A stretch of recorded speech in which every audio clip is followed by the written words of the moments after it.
Bonjour et merci de nous avoir rejoints pour ce webinaire de l'Argus de l'assurance dédié à la loi Pacte et à la réforme des retraites. Ce webinaire, animé par Pascal Ernst, avocat à la Cour, durera une trentaine de minutes et sera suivi d'une séance de questions-réponses. Vous pouvez poser vos questions tout le long de l'exposé en écrivant votre question dans la zone de texte prévue à cet effet. Pascal Ernst y répondra à la fin du webinaire. Ce webinaire abordera en particulier les conséquences sur l'épargne retraite pour les entreprises. Nous vous souhaitons une agréable écoute.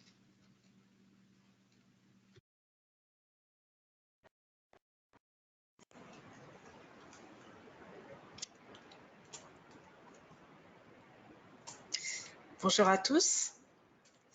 Je vous remercie d'être nombreux aujourd'hui à nous écouter. Donc en fait, aujourd'hui, je vais vous présenter rapidement les principales dispositions de la loi Pacte en matière d'épargne retraite et j'ai tenu à mettre cette présentation en regard du projet de réforme des retraites que prévoit le gouvernement à l'échéance peut-être premier semestre 2020.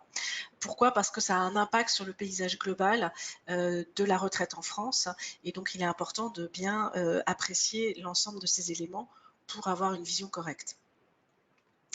Alors ici, je vous ai mis une diapositive qui présente l'organisation actuelle de la retraite en France pour bien cibler ceux dont on va parler. Donc vous savez que nous avons 3 piliers de retraite en France, les régimes légaux de sécurité sociale. Pour les salariés, c'est la CNAV qui couvre les salaires jusqu'à un plafond de sécurité sociale. Ensuite, nous avons les régimes légaux complémentaires, la GIRC-ARCO, avec un nouveau régime unifié depuis le 1er janvier 2019. Et là, actuellement, les cotisations sont assises sur des salaires jusqu'à 8 plafonds de sécurité sociale, c'est-à-dire environ 324 000 € en 2019.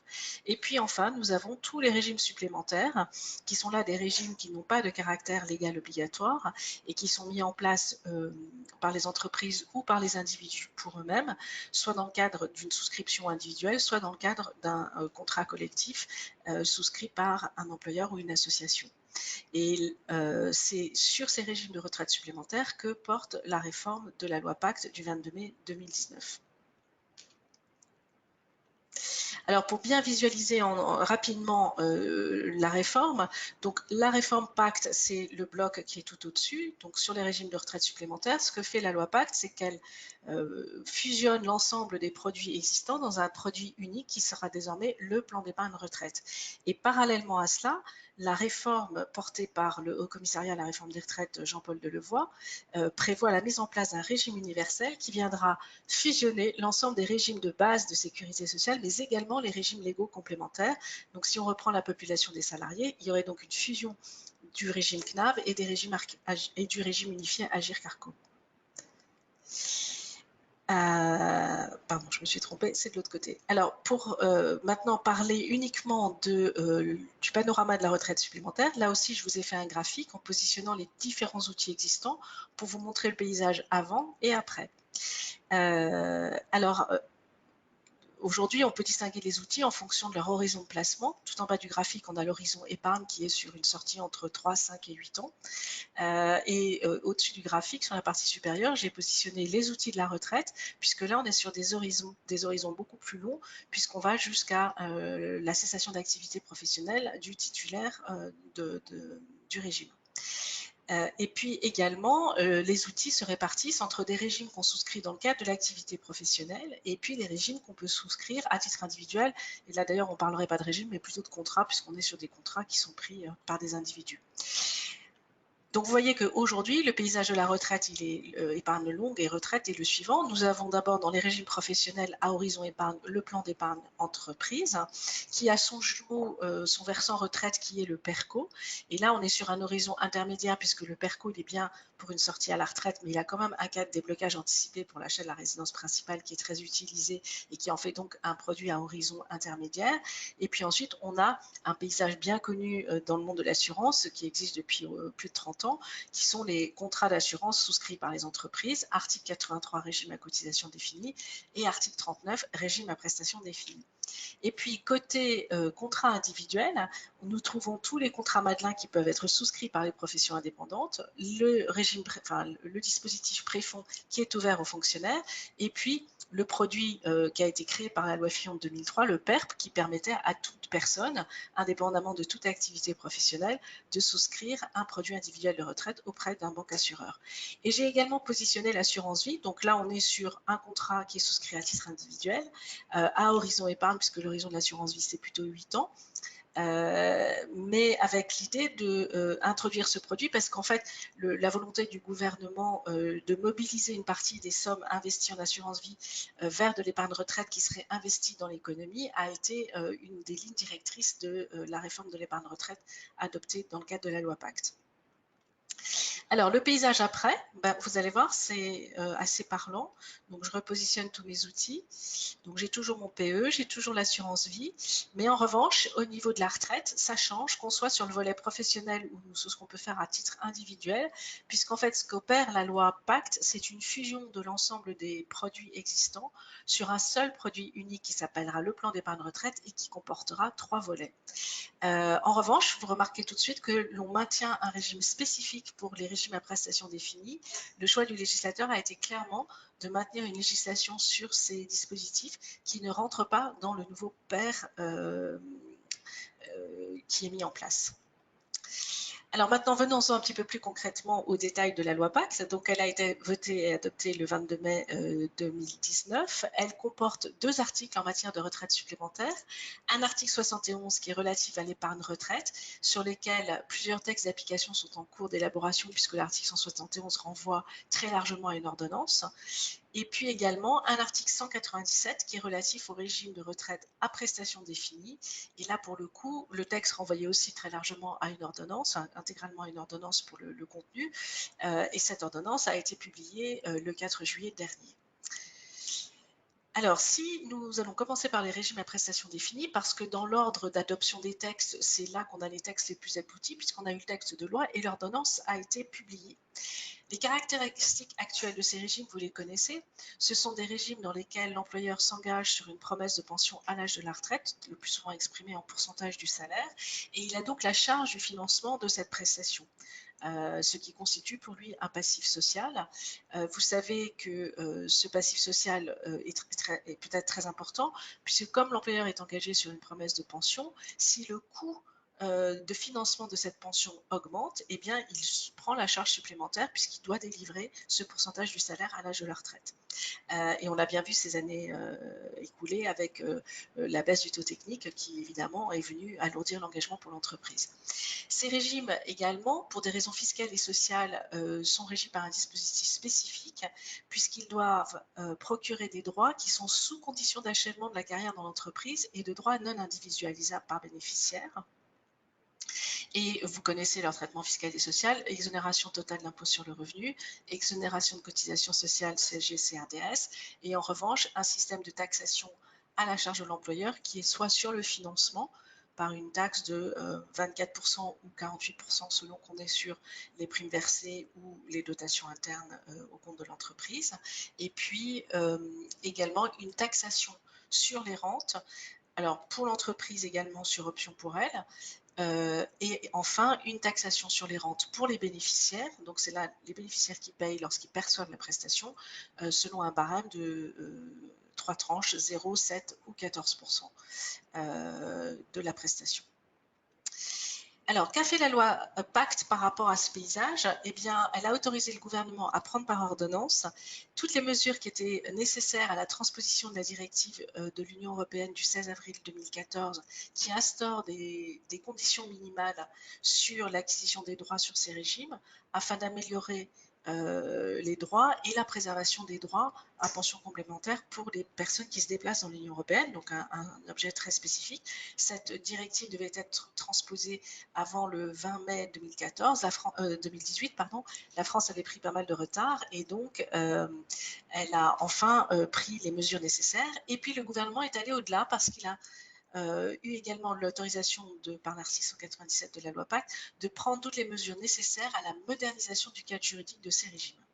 Et donc, l'ensemble de ces mesures se retrouve dans une ordonnance du 3 juillet 2019 qui a été publiée le 4 juillet.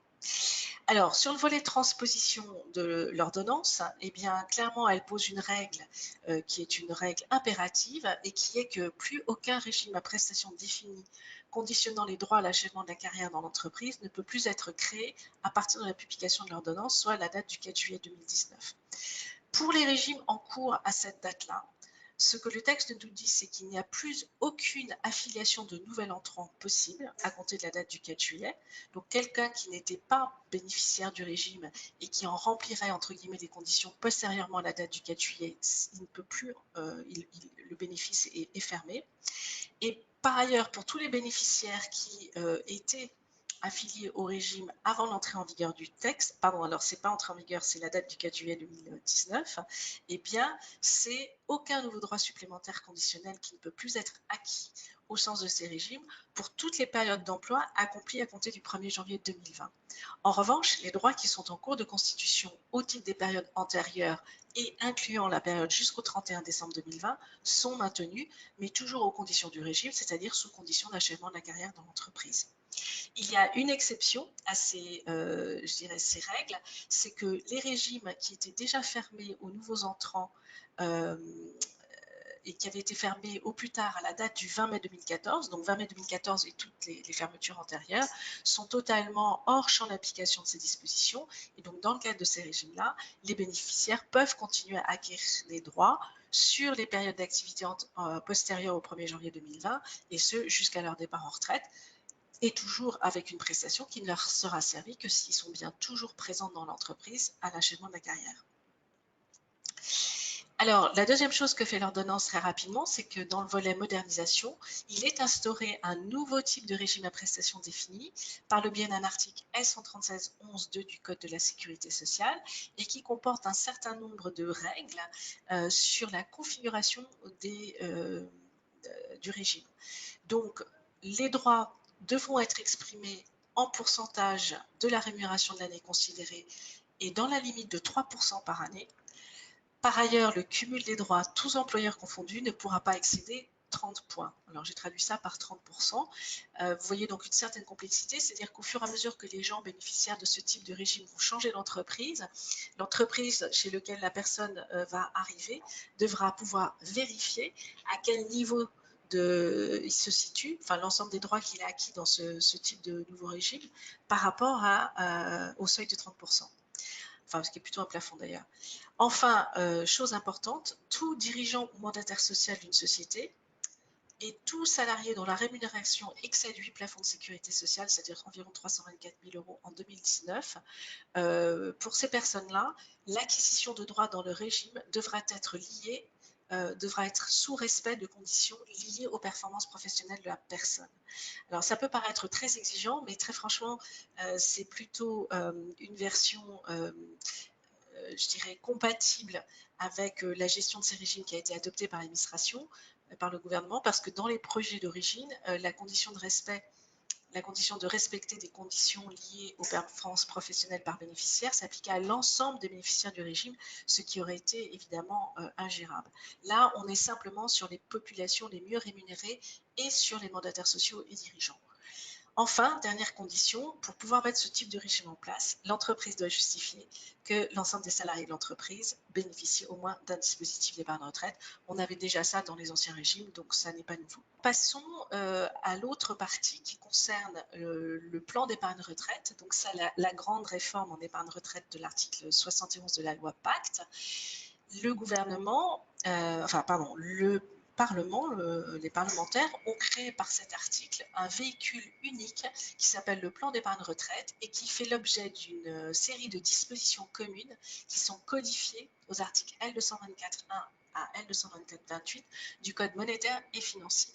Donc le choix du législateur, ça a été de créer une nouvelle législation codifiée dans un chapitre spécifique, dans un autre code. On avait déjà sur ces régimes le code de la sécurité sociale, éventuellement un petit peu le code général des impôts, évidemment le code des assurances, le code de la sécurité sociale pour les institutions de prévoyance et le code de la mutualité pour les mutuelles. On aura en plus le code monétaire et financier. Ce plan d'épargne retraite est décliné en deux dispositifs. Le PER individuel, je l'ai appelé PERI, et le PER d'entreprise, je l'ai appelé le PER, PERE. La loi Pacte autorise encore là le gouvernement à procéder par ordonnance dans un délai de 12 mois pour instituer un régime harmonisé de l'épargne retraite et en fixer toutes les règles de gouvernance et le traitement fiscal. Et nous avons vu sur le marché être diffusé dans le courant des mois de mai et du mois de juin un projet d'ordonnance, donc qui est public, hein, puisqu'il a fait l'objet de commentaires, y compris dans l'Argus de l'assurance. Et donc, lorsque je me suis procuré ce texte, eh bien, j'ai commencé à le dépouiller. Je vais vous faire part déjà de quelques éléments. Il comporte une série d'articles, donc nouveaux articles L224-9 à L224-40 du Code monétaire et financier. Donc, vous voyez que le dispositif, en fait, est issu à la fois de la loi et de l'ordonnance avec une numérotation d'articles de 40 articles. Alors, ce qui change, parce qu'on ne va pas passer à travers les 40 articles, ce sera l'objet d'une formation très spécialisée. Tout d'abord, c'est que le texte ouvre le marché de l'épargne retraite à de nouveaux opérateurs, puisque le PER pourra être souscrit non seulement auprès d'organismes assureurs des 3 familles d'assurance, mais également par des établissements financiers dans le cadre d'un compte titre individuel. Par ailleurs, ce plan d'épargne retraite est composé de 3 volets au niveau de son alimentation. Un volet qu'on appellera le volet 1 qui est composé de tous les versements volontaires du titulaire, un volet 2 qui est composé de tous les versements qui sont issus de l'épargne salariale et de l'épargne-temps. Donc là, on est forcément dans un financement qui passe par le biais de l'entreprise, qu'on appellera le volet 2, et puis un volet 3 qui est consacré aux versements qui sont obligatoires pour les salariés et pour l'employeur. C'est, je dirais, la transposition du régime à cotisation définie tel qu'on le connaît depuis une quarantaine d'années. Par ailleurs, ce qui change aussi, c'est une forte incitation fiscale au versement volontaire, puisque les versements volontaires seront désormais tous déductibles à l'impôt sur le revenu pour le bénéficiaire qui aura versé. C'était déjà le cas pour les versements individuels facultatifs sur les régimes cotisation définie. En revanche, les versements volontaires dans le PERCO n'étaient pas déductibles à l'impôt sur le revenu. Ils vont le devenir dans le cadre de ce nouveau dispositif. Alors, vous voyez qu'en fait, la fusion qui est opérée, en réalité, on rassemble les éléments dans un nouveau dispositif unique, mais on garde des compartiments qui correspondent aux produits existants sur le marché, en grande partie. Donc, ça va faciliter, je dirais, la compréhension et la lecture. Ce qui change, eh bien, ce sont de nouvelles modalités de sortie à la retraite, puisque traditionnellement, les produits d'épargne retraite ont une sortie exclusivement en rente. Avec le PERCO a apparu une possibilité de sortie en capital à l'âge de la retraite. Le PERP avait été peu à peu amendé pour prévoir une sortie en capital, mais uniquement à hauteur de 20%. Et sur tous les autres produits, on était sur une sortie uniquement en rente.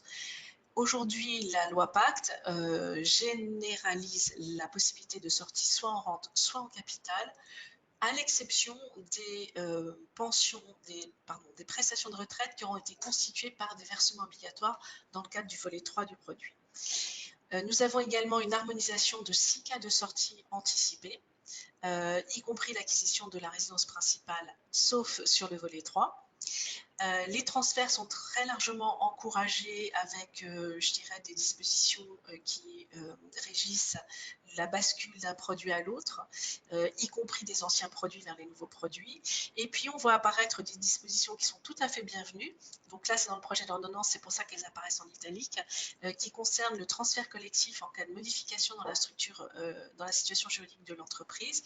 Et puis également, la possibilité de souscrire par le biais du PER des garanties complémentaires en cas de décès, invalidité, perte d'autonomie ou perte subie d'emploi.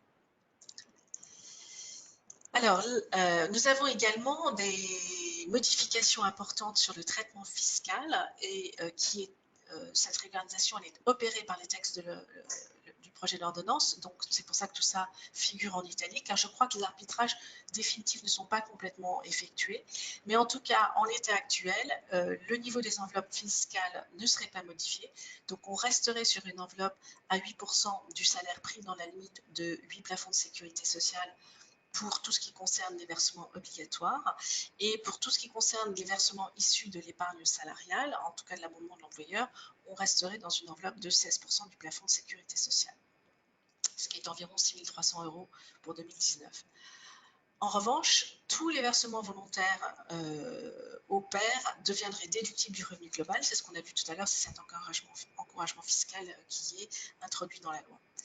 Alors, c'est vrai que quand on voit cela, on se dit, bon, il n'y a pas de modification des enveloppes existantes. En revanche, on a une forte incitation sur les versements volontaires, mais on ne modifie pas les enveloppes fiscales. Donc, ça veut dire que ces versements volontaires vont venir se loger dans les enveloppes fiscales existantes. Et donc, selon la situation des bénéficiaires actuels, pour ceux qui n'allaient pas du tout chercher le maximum des enveloppes, c'est une très bonne nouvelle parce que ça va augmenter ce qu'ils peuvent déduire de leurs impôts. En revanche, pour ceux qui saturaient déjà les enveloppes, la déductibilité des versements volontaires ne changera rien puisqu'ils n'auront pas d'enveloppe supplémentaire à cet effet. Alors, nous avons également des choses intéressantes sur le traitement social. Là, c'est dans la loi Pacte elle-même, une des mesures phares, c'est la généralisation du forfait social à 16% sur l'ensemble des plans d'épargne retraite et des versements des entreprises dans les volets 2 et 3. Donc là où on avait un forfait social à 20%, on aura désormais un forfait social à 16%. La condition de cela, pour bénéficier de ce forfait social à 16%, c'est que le plan d'épargne prévoit une modalité d'investissement à hauteur au moins de 10% dans des plans d'épargne en action qui sont orientés vers le financement des petites et moyennes entreprises. Donc vous savez que ça, c'était un des grands objectifs du gouvernement. Et donc c'est par le biais de cette baisse de 4 points du forfait social que l'incitation est faite pour obtenir ce déplacement vers le financement de l'économie. Et ça sera certainement une des grandes raisons pour lesquelles les entreprises envisageront de migrer vers ce nouveau plan d'épargne retraite. Alors le calendrier, là on est dans un projet de décret, parce qu'il y a eu un projet d'ordonnance, mais il y a aussi un projet de décret, un projet d'arrêté qui circule. Donc la réglementation sur les nouveaux pairs et la baisse du forfait social à 16% prendrait effet au 1er octobre 2019. D'autre part, à compter du 1er octobre 2020, tout nouveau plan d'épargne mis en place par une entreprise devrait prendre la forme d'un pair nouvelle génération. Donc une entreprise qui n'a pas de produit aujourd'hui et qui voudrait faire de l'épargne retraite, à partir du 1er octobre 2020, elle ne pourra souscrire que les nouveaux pairs de la nouvelle génération. En revanche, les entreprises qui sont déjà dotées d'outils existants, comme le PERCO et ou d'un contrat de retraite à cotisation définie, pourront les maintenir et pourront continuer à accueillir de nouveaux bénéficiaires et à fonctionner selon les règles actuelles. Donc en fait, on voit que ce que le gouvernement fait, ce n'est pas une transition contrainte, c'est finalement la mise en parallèle de deux régimes différents qui vont pouvoir perdurer l'un à côté de l'autre, sauf qu'effectivement, du fait de l'incitation fiscale sociale sur le forfait social, les entreprises auront peut-être envie de basculer. Et puis, par ailleurs, tous les autres contrats existants, c'est-à-dire les contrats Madelin, les PERP, les préfonds, tout ce qui est également les régimes de retraite complémentaires des hospitaliers et puis les régimes UMR, ces dispositifs devront cesser de recueillir de nouvelles adhésions ou souscriptions à compter du 1er octobre 2020. Donc là, j'ai mis un point d'interrogation sur la date, évidemment.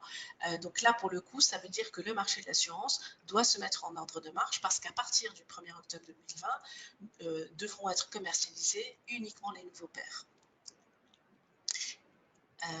Et en plus, sur les produits existants, il n'y aura plus d'entrée possible, donc ce qui veut dire que ces dispositifs, peu à peu, vont devenir des groupes fermés, avec toutes les questions que ça pose sur le plan technique et financier. Alors également une disposition importante qui est une disposition de modernisation, c'est que la loi Pacte introduit un nouvel article L143.0 du Code des assurances applicable à tous les contrats de retraite professionnelle supplémentaires. Et donc je voulais attirer votre attention là-dessus parce que en réalité la configuration sur les prescriptions minimum des contrats d'assurance en termes de durée de présence ou de durée minimum de cotisation, en termes d'âge et en termes de revalorisation sont désormais codifiés au Code des assurances. Et donc, ça applique à tous les dispositifs qui seront souscrits par les entreprises. Donc, les impacts prévisibles, on les a évoqués au fur et à mesure de la discussion.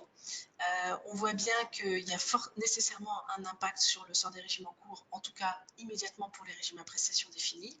Et puis, on voit que sur le cas particulier des dirigeants et mandataires sociaux, on a un nouveau dispositif qui est l'article L137.11 de nouveau et qui introduit des règles de configuration qu'on trouvait déjà dans le Code du commerce pour les dirigeants des sociétés cotées. Là, c'est généralisé à l'ensemble des dirigeants de sociétés anonymes et de SARL. Alors très rapidement, si maintenant on passe sur le volet de la retraite légale, je vous rappelle que nous avons un nouveau régime de retraite complémentaire ARCO unifié depuis le 1er janvier 2019. Et vous savez que dans ce nouveau régime, on a 2 tranches de cotisation sur un plafond de sécu et sur 2 à 8 plafonds de sécurité sociale, avec un taux d'appel de 127% et un coefficient de solidarité qui s'applique aux prestations sur les 3 premières années à partir de la date à laquelle le salarié a eu le taux plein. Maintenant, un mot rapide pour vous donner le paysage complet de la réforme des régimes de base. Le gouvernement et le Haut Commissariat à la retraite ont beaucoup communiqué sur le dispositif qu'ils entendent proposer aux Français. Ce serait donc une question d'équité et de justice, d'universalité, de soutenabilité, de simplification, d'adaptation. Ce qui est intéressant, j'ai eu l'occasion d'entendre des députés s'exprimer sur le sujet, c'est que le budget actuel des retraites en France, tout régime confondu, représente 14% du PIB. Les pouvoirs publics estiment que ce budget de 14% est parfaitement supportable par notre économie. Et donc, il y a toute une, je dirais, une information qui est faite pour bien expliquer que l'objectif de la réforme n'est pas de faire des économies. Donc, on resterait sur une enveloppe globale de 14% du PIB pour l'ensemble du dispositif des retraites en France. L'intention affichée, pardonnez-moi l'expression un peu familière, mais c'est vraiment ça, c'est d'embarquer tous les régimes, y compris les régimes de retraite complémentaires légaux, et ça a beaucoup d'impact. Et puis également, ce qui est prévu, c'est de prévoir une entrée progressive dans le nouveau régime sur une longue période, parce qu'un véritable Big Bang des retraites ne peut s'envisager que moyennant des transitions extrêmement longues et maîtrisées. Alors comment? Vous le savez, le Haut Commissariat à la réforme des retraites a mené une concertation très intense depuis le mois d'avril 2018. Cela a abouti sur la remise d'un rapport de Jean-Paul Delevoye aux partenaires sociaux qui a eu lieu le 18 juillet 2019. Donc en prévision de notre conférence d'aujourd'hui, j'ai déjà pas mal je dirais, étudier ce rapport. Enfin, en tout cas, j'ai eu le temps de le parcourir. Il est prévu un dépôt du projet de loi, alors initialement qui devait être effectué entre septembre et janvier 2019, mais on nous annonce un embouteillage législatif, donc le calendrier n'est pas encore complètement fixé. Et par ailleurs, on sait qu'en termes de vote, probablement le gouvernement n'envisagera de faire voter le Parlement sur ce texte qu'après les municipales, donc plutôt au cours du 2e, 3e trimestre 2020. Enfin, j'ai appris récemment la création d'un groupe de travail à l'Assemblée nationale qui est présidé par Madame Corinne Vignon, députée de la Haute-Garonne, groupe de travail qui est transpartisan et qui est donc composé de 2 membres de chaque parti à l'Assemblée nationale. L'objectif de ce groupe de travail, c'est de définir la position des députés par rapport à la réforme proposée, de pouvoir aborder des sujets transversaux et auditionner des spécialistes, et éventuellement d'émettre un rapport en 18 points. Alors, j'insiste sur ce point-là parce que je crois que l'une des clés de cette réforme, ça va être le niveau auquel le débat va se positionner à l'Assemblée nationale.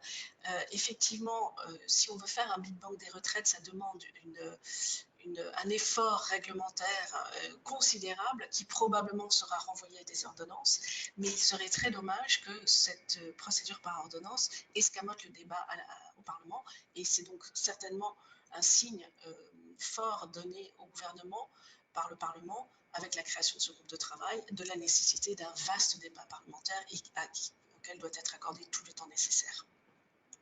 Alors, j'ai mis en italique le fait que j'ai entendu parler du fait que dans la loi de financement de sécurité sociale pour 2020, il y aurait peut-être une mesure d'allongement de la durée de cotisation applicable dès 2020 et en dehors du régime universel, mais ça, nous en reparlerons.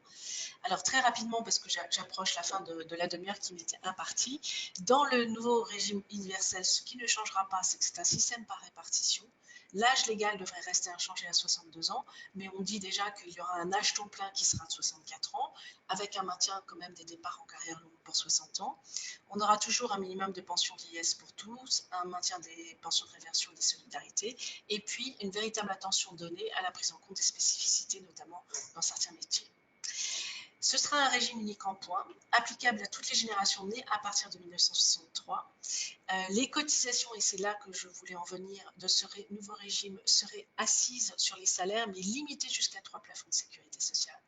Ce qui veut dire que pour toutes les rémunérations au-delà, il n'y aurait plus aucun régime de retraite obligatoire, ce qui va évidemment libérer beaucoup d'argent pour des dispositifs d'épargne retraite. Sachant que le curseur à 3 plafonds de la sécurité sociale, je dirais, couvre 98% de l'ensemble des populations actives, ce qui veut dire donc que la suppression du régime complémentaire AGIRC-ARCO se fait quasiment mécaniquement du seul fait qu'on adopte ce 3 plafonds de sécurité sociale.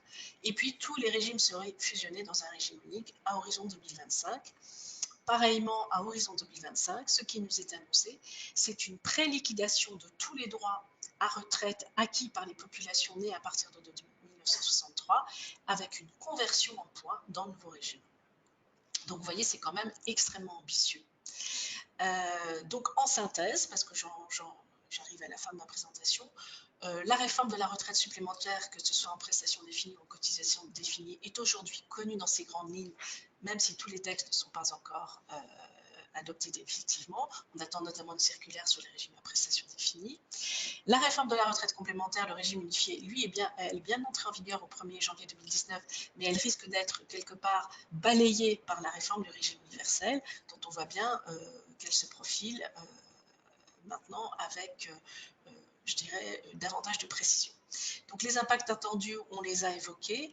La vision RH, c'est effectivement beaucoup d'interrogations sur la gestion des fins de carrière dans le nouveau régime universel, et puis évidemment toute une recomposition qui serait nécessaire sur les salaires supérieurs à 3 plafonds de sécurité sociale. Voilà, je vous remercie de votre attention. J'en ai fini de cette présentation, et maintenant je me dispose à répondre à votre questions à toute personne qui aurait des questions. Alors, on me passe une feuille avec des questions qui ont été posées. Je vois une première question qui est la suivante. Quelle est la feuille de route pour les entreprises à horizon de 6 mois? Alors, c'est une très bonne question parce qu'effectivement, dans ce que je vous ai présenté, on voit qu'il y a encore beaucoup de choses qui restent à l'état de projet. Très clairement, le point d'action des entreprises pour les 6 mois qui viennent, ce sont les entreprises qui ont des régimes à prestations définies avec conditions d'achèvement de la carrière dans l'entreprise. Là, il est indispensable de procéder aux modifications nécessaires pour fermer le régime aux nouveaux entrants et cristalliser les droits et mettre fin à l'acquisition de droits pour toutes les périodes postérieures au 1er janvier 2020. Et il faut aussi prendre acte du fait que plus aucun nouveau bénéficiaire ne pourra entrer dans le champ d'application de ces régimes à compter du 4 juillet 2019. Donc si par exemple il y a des embauches qui ont eu lieu depuis le 4 juillet 2019 de gens qui rentraient dans la catégorie de personnel visée par le régime à prestations définies d'entreprise, cette personne n'y aura pas droit. Donc là, il faut vraiment faire attention à l'information et à la prise de conscience sur ce sujet. Et puis, également, les entreprises doivent se mettre en ordre de marche pour savoir comment, je dirais, calculer les droits qui étaient en cours de constitution au titre des périodes d'activité antérieures au 1er janvier 2020, ne serait-ce que pour communiquer vis-à-vis des salariés et envisager toutes les conséquences dans leurs comptes d'ici la fin de l'année. Voilà, donc ça c'est ma toute première préconisation. Alors, est-ce qu'il y aurait encore d'autres questions? Ah voilà, je vois qu'on me passe une deuxième question. Je vous la lis. Le rapport de Levoy a été remis le 18 juillet 2019. Pouvez-vous nous en dire quelques mots de plus? Alors oui, effectivement, on est passé très vite sur le rapport de Levoy et sur la réforme du régime universel.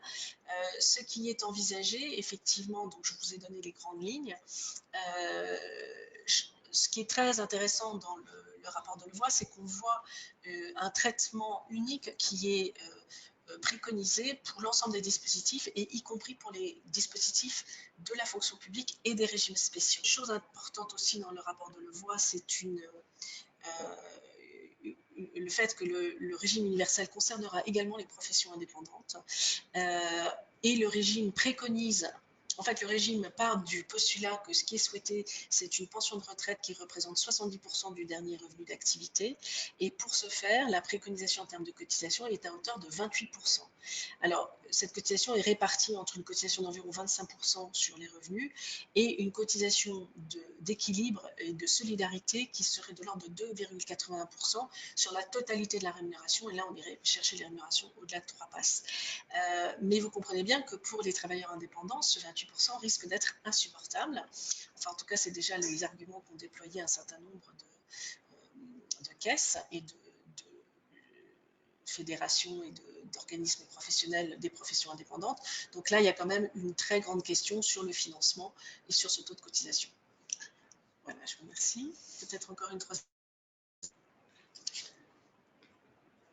Alors, sur un régime de retraite supplémentaire, article 83, la sortie en capital est-elle possible avec la loi Pacte? Alors, clairement, la réponse est non. C'est-à-dire que les dispositifs existants aujourd'hui, donc notamment nos régimes à cotisation définis, article 83, qui sont aujourd'hui avec des sorties en rente uniquement, ne sont pas modifiés. Donc, votre entreprise, l'entreprise qui a ce régime, elle va continuer à avoir une sortie en rente sur le dispositif. En revanche, si elle bascule sur un plan d'épargne retraite, nouvelle génération, les sorties en capital seront possibles, mais pas sur le volet 3 qui sera alimenté par les cotisations obligatoires. Donc en fait, on garde un volet équivalent à l'article 83 régime à cotisation définie, dans lequel il n'y aura pas de sortie en capital.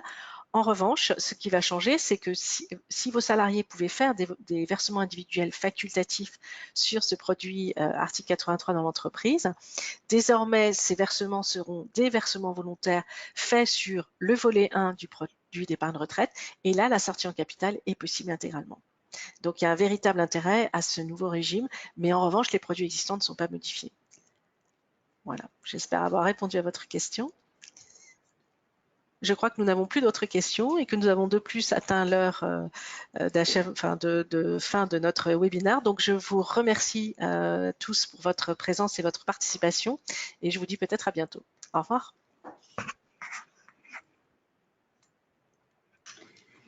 Nous vous remercions d'avoir suivi ce webinaire. Pour information, le replay sera disponible prochainement sur la chaîne YouTube des formations Argus de l'assurance. Vous pourrez retrouver notamment Pascal Ernst sur la formation Loi Pacte Réforme des retraites, dont la prochaine date est prévue le 24 septembre. Pour vous inscrire, nous vous invitons à vous rendre sur le site des formations de l'Argus de l'assurance. Et nous vous souhaitons une excellente journée.